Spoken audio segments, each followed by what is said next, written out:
महाभारत के युद्ध में धनुर्धर अर्जुन और महावीर कर्ण आमने सामने युद्ध लड़ रहे थे। जब जब कर्ण का तीर आता था तब तब अर्जुन का थोड़ा रथ पीछे हट जाता था और जब अर्जुन तीर चलाता था तो कर्ण का रथ ज्यादा पीछे हट जाता था। जैसे ही कर्ण का तीर अर्जुन की रथ की ओर आता तो अर्जुन का रथ थोड़ा पीछे खिसक जाता और भगवान श्री कृष्ण कर्ण के साहस की प्रशंसा करते थे। और जब अर्जुन कर्ण के रथ को पीछे खिसकाता था तो भगवान श्री कृष्ण उनकी कोई प्रशंसा नहीं करते थे। अर्जुन ये देखकर हैरान हो गया कि भगवान देखिए, जब मैं तीर चलाता हूँ तो कर्ण का रथ कितना पीछे चला जाता है और जब कर्ण तीर चलाता है तो मेरा 2 हाथ पीछे चला जाता है। तो भगवान श्री कृष्ण कहने लगे कि कर्ण की प्रशंसा करना बहुत जरूरी है, क्योंकि आप खुद सोचिए अर्जुन कि तुम्हारे रथ पर स्वयं मैं बैठा हूँ और तुम मुझे अच्छी तरह से जानते हो कि मैं कौन हूँ। और तुम्हारे रथ पर महावीर हनुमान भी बैठे हुए हैं। तुम्हारे रथ के पहिए में शेषनाग जी है। तो भला इस अवस्था में भी कर्ण अगर 2 हाथ पीछे आपके रथ को ले जाता है तो कितनी प्रशंसा की बात है। इसलिए कर्ण तुमसे ज्यादा ताकतवर है। अर्जुन ने जब यह सुना तो अर्जुन का घमंड चूर चूर हो गया। कर्ण, जो महाभारत का अहम किरदार है। कर्ण के बारे में बहुत सारी बातें दुनिया में कही सुनी जाती है। कर्ण से सीखने के लिए बहुत कुछ है, कर्ण की गलतियों से भी सीखने के लिए बहुत कुछ है। तो स्वागत है दोस्तों आपका आज की वीडियो में। आज हम दानवीर कर्ण से सीखने वाले ऐसी 5 बातें जो आपने आज तक नहीं सुनी होगी। तो वीडियो को ध्यान से देखिए, एंड तक देखिए। तो दोस्तों वीडियो में आगे चलते हैं। कवच कुंडल जिसने दान में दिया था और मित्रता में जिसने अपना सर्वस्व बलिदान किया था, धर्म मार्ग पर चलना जिसका स्वाभिमान था, आपने उस व्यक्ति को सही पहचाना। वो व्यक्ति कर्ण सच में ही महान था। सबसे पहले बात करता हूँ मैं कर्ण के किरदार की। जिन्होंने भी महाभारत देखी होगी या कर्ण के बारे में पढ़ा होगा तो उन्होंने कर्ण के बारे में क्या सीखा है। कर्ण तो महाभारत को रुकवा सकता था, कर्ण की गलतियों से भी सीखा जा सकता है। सबसे पहले मैं आपसे यही कहूँगा कि कर्ण की गलतियों से सीखिए, क्योंकि आप भी कभी जीवन में ऐसी गलती ना कीजिए जैसे कर्ण ने अपने जीवन में की थी। पहली गलती जो कर्ण ने की थी, जब हस्तिनापुर में राजकुमार सभी एकत्रित हुए थे, सारे राजकुमार शिक्षा ग्रहण करके राजमहल में इकट्ठे हुए और अपने अपनी शिक्षा का प्रदर्शन करने लगे, अपने टैलेंट को वहां पर दिखा रहे थे। तभी वहां पर एकदम कर्ण पहुंच जाते हैं और वो खुलेआम अर्जुन को चुनौती देते हैं कि आओ अर्जुन, मुझसे युद्ध करो, मैं तुमसे युद्ध करना चाहता हूँ। तुम्हारी भुजाओं में कितना दम है, मैं आज देखना चाहता हूँ कि तुमने अपने गुरु से कितनी शिक्षा प्राप्त की। कर्ण जो था वो युधिष्ठिर से उम्र के हिसाब से बड़ा था, भीम से बड़ा था और अर्जुन से तो और ज़्यादा बड़ा था। वो एज में बड़ा डिफरेंट था उनके। ऐसे बड़े व्यक्ति को अपने से छोटे योद्धा को कभी इस तरह से ललकारना शोभा नहीं देता। कर्ण की सबसे बड़ी गलती यही थी। दूसरी गलती जो कर्ण की थी, वो गलती ये थी, जब चौसर का खेल राजमहल में खेला जा रहा था और उस चौसर में पांडव हार गए थे और द्रौपदी को सभा में बुलाया गया और द्रौपदी का अपमान होने लगा, तब दुर्योधन के भाई विकर्ण ने कहा था, भ्राता दुर्योधन, ये सब गलत हो रहा है। तब कर्ण विकर्ण से बहस करने लगे, ऐसी स्त्री के साथ ऐसा ही होना। उन्होंने बहुत सारे अनाप शनाप शब्द द्रौपदी के बारे में कह दिए जो उन्हें नहीं कहना चाहिए। वही जो शब्द थे, वही जो दृश्य था, वही महाभारत का सबसे बड़ा कारण बना। कर्ण चाहता तो वो रुकवा सकता था, लेकिन वो आवेश में कहता चला गया और युद्ध का कारण बन गया। जिंदगी में कभी भी किसी भी नारी का अपमान मत करना। कर्ण की सबसे बड़ी दूसरी गलती यही थी। तीसरी बात जो सीखी जाती है वो कर्ण के किरदार से भी सीखी जाती है कि कर्ण का कई रोल अच्छे भी थे, वो दानवीर था। सबसे बड़ी बात यह थी कि जीवन में विपरीत परिस्थितियों में भी खुद को ना टूटने देना। कर्ण में ये सबसे बड़ी बात थी।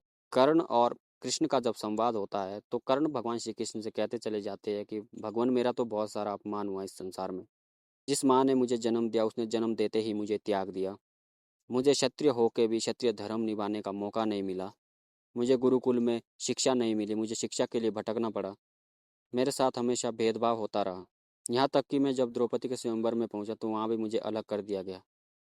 लेकिन जो कर्ण से सीखने वाली बात है वो ये है कि उसने अपने आप को हर परिस्थिति में डाला और उससे बाहर निकलने की सोची और बाउंस बैक करने की सोची। जब गुरुकुल में द्रोणाचार्य ने कर्ण के लिए मना कर दिया था शिक्षा देने से, तब वो अपने गुरु को ढूंढने के लिए खुद निकल चुका था और भगवान परशुराम को अपना गुरु बनाया। कर्ण ने खुद को तैयार किया एक योद्धा के रूप में और जब जरूरत पड़ी तो अपने मित्र दुर्योधन के लिए महाभारत जैसा बड़ा युद्ध भी लड़ा। ये बात ये सिखाती है कि सिचुएशन चाहे जैसी भी हो, आप अपने आप को उससे बाहर निकाल सकते हैं, बाउंस कर सकते हैं। कर्ण धनुर्विद्या सीखना चाहता था, गुरु द्रोणाचार्य के पास गया, लेकिन गुरु द्रोणाचार्य उन्हें लौटा देते हैं और कहते हैं हम तो सिर्फ क्षत्रियों को सिखाते हैं। कर्ण को कैसे ही भी धनुर्विद्या सीखनी होती है। तब मालूम पड़ता है कि भगवान परशुराम के आश्रम में मुझे शिक्षा ग्रहण करनी चाहिए। लेकिन परशुराम भगवान केवल ब्राह्मणों को शिक्षा सिखाते थे, लेकिन भगवान परशुराम ब्राह्मणों को शिक्षा देते थे। मैं भी ब्राह्मण हूँ, मुझे भी धनुर्विद्या की शिक्षा चाहिए। एक दिन भगवान परशुराम अपने शिष्य की गोद में सर रखकर आराम कर रहे होते हैं। तभी एक बिच्छू आता है और कर्ण की जगह पर डंक मारता है। दर्द तो कर्ण को बहुत होता है, लेकिन वो इस बिच्छू को हटाता नहीं, क्योंकि गुरु की नींद भंग नहीं होनी चाहिए। अगर भगवान की नींद खुल गई तो बहुत गुस्सा होंगे, नाराज होंगे, और वो विश्राम कर रहे तो उन्हें विश्राम करने दिया जाए। और कर्ण सारे दर्द को चुपचाप सह लेता है। बिच्छू चला जाता है डंक मार के, बहुत सारा खून बहने लग जाता है। कुछ समय बाद भगवान परशुराम की नींद खुलती है तो वो देखने लगते हैं कि ये सब क्या हो गया। कर्ण की जांघ में से खून बह रहा है। तो भगवान परशुराम कहते हैं कि तुम ब्राह्मण नहीं हो सकते, इतनी सहन शक्ति ब्राह्मणों में नहीं होती। ब्राह्मण तो डरता है, ऐसा स्वभाव तो क्षत्रिय का होता है, निडर स्वभाव। और भगवान परशुराम गुस्सा हो जाते हैं और गुस्से में कहते हैं कि कौन है तुम, बताओ, तुम ब्राह्मण हो या क्षत्रिय हो, अन्यथा मैं तुम्हें श्राप दे दूंगा। और भगवान परशुराम कर्ण को श्राप दे देते हैं कि जब तुम्हें मेरी विद्या की सबसे ज़्यादा ज़रूरत होगी, उस समय तुम मेरी विद्या भूल जाओगे। कर्ण भगवान के चरणों में गिर जाता है और उनसे विनती करता है कि भगवान मुझे ऐसा श्राप मत दीजिए। लेकिन जब श्राप एक बारी दे दिया तो उसे वापस नहीं लिया जा सकता। कर्ण कहता है कि मुझे नहीं पता मैं किस कुल में पैदा हुआ हूँ, मैं किस जाति का हूँ, मैं कौन हूँ, मुझे स्वयं पता नहीं है अपने बारे में। मुझे सिर्फ धनुर्विद्या सीखनी थी, इसलिए आपके पास चला आया। भगवान परशुराम फिर कर्ण पर दया करके अपना विजय धनुष कर्ण को दे देते हैं। और एक श्राप है कर्ण के साथ दूसरा, जो उनकी मृत्यु का कारण बनता है। एक बार जंगल में राक्षस का पीछा करते हुए कर्ण राक्षस के पीछे दौड़ा चला जाता है और वो तीर चला देता है। तो वो तीर राक्षस की जगह एक गाय को लग जाता है। और जब वहाँ पर ब्राह्मण देवता आता है जो उस गाय का मालिक होता है, तो कर्ण से कहते हैं कि तुमने ये क्या कर दिया, एक असहाय गाय को मार दिया। तुम भी जब असहाय होंगे तो उस समय तुम्हें भी कोई मार देगा। और यही होता है कर्ण के साथ युद्ध भूमि में। जब अर्जुन से सामना होता है तो उस समय अपनी विद्या भूल जाता है, उसका रथ का पहिया भूमि में धंस जाता है और कर्ण असहाय अवस्था में होता है। और उस समय अर्जुन अपना तीर चला देते हैं और कर्ण का वध हो जाता है। लेकिन सार ये है कि जिसने भी शिक्षा दी उसका भी सम्मान कीजिए, और जो शिक्षा मिली उसका भी सम्मान कीजिए।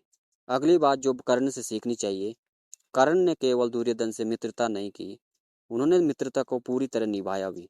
जैसे एक सच्चा मित्र होता है, कर्ण ने सच्ची मित्रता निभाई। आज की लाइफ में बहुत सारे फ्रेंड होते हैं हमारे, लेकिन उनमें से बहुत कम सारे फ्रेंड होते हैं जो हमारी फ्रेंडशिप को निभाते हैं। बाकी लोग तो साथ छोड़ देते हैं विपत्ति में।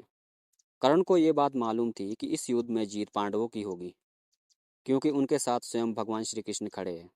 लेकिन फिर भी कर्ण इस युद्ध को लड़ता चला गया और कभी भी अपने मित्र दुर्योधन को ये नहीं कहा कि मित्र तुम ये युद्ध हार जाओगे। उन्होंने हमेशा अपने मित्र को यही दिलासा दिलाया कि तुम इस युद्ध को जीत जाओगे। कौरवों की पूरी सेना आंख मूंद कर कर्ण पर इतना भरोसा करते थे जितना और किसी पर नहीं करते थे। दुर्योधन ने भी मित्रता निभाई थी। जब पांडवों ने कहा कि कर्ण कोई राजा तो है नहीं, हमसे युद्ध कैसे करेगा, तो उसी समय दुर्योधन ने कर्ण को अंग देश का राजा बना दिया। कर्ण को महाभारत के युद्ध से पहले जब ये मालूम चलता है कि जो उसकी असली माँ है वो कुंती है और वो भी पांडवों का ही भाई है, तब वो माँ कुंती को प्रणाम करके कहता है कि मुझे माँ माफ़ करना, ये युद्ध तो मैं नहीं रोक सकता, लेकिन मैं आपको वचन देता हूँ कि इस युद्ध में आपके 5 ही बेटे रहेंगे। युधिष्ठिर रहेगा, भीम रहेगा, नकुल रहेगा, सहदेव रहेगा, लेकिन कर्ण और मुझ में से कोई एक ही रहेगा। कर्ण को सब कुछ मालूम था, फिर भी वो दुर्योधन के पक्ष से लड़ता रहा अपनी दोस्ती निभाने के लिए। तो दोस्ती हो तो ऐसी हो जैसे कर्ण और दुर्योधन की थी। अगली बात जो कर्ण से सीखनी चाहिए, अगर आपने ज़िंदगी में बहुत सारा पैसा कमाया है तो आपको उसमें से कुछ पैसा दूसरों के हित में लगाना चाहिए।